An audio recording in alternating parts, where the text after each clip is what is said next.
tour of Mark and Kathy's room, 8670, which is on the aft. They have a beautiful balcony, as you'll see in just 1 second.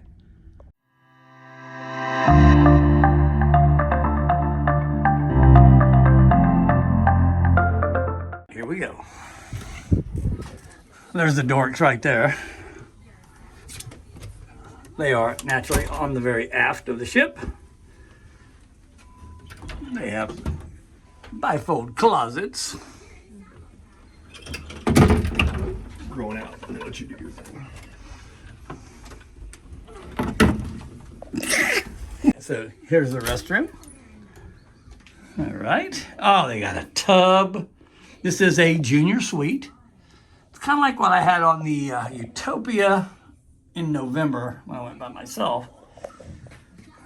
The only difference was I had a walk-in closet. They have a mirror that shows you.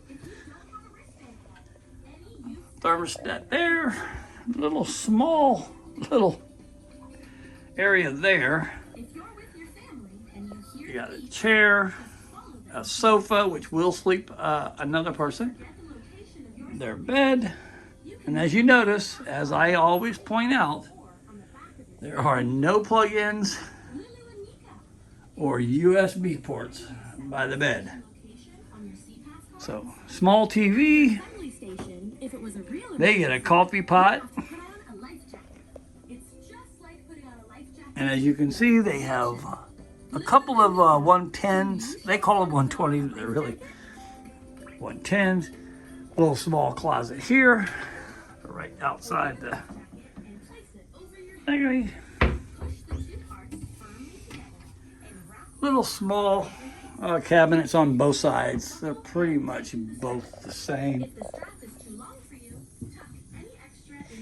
And then this is the best part of the whole room right here. Look at the size of this balcony. That is pretty awesome right there. Those are your dinner cruises down there. Pretty nice. I believe I could have got this on one of my offers, but I really, when I looked at the back of the ship, didn't think it would be like this. But this is pretty awesome. All right, give you an overall.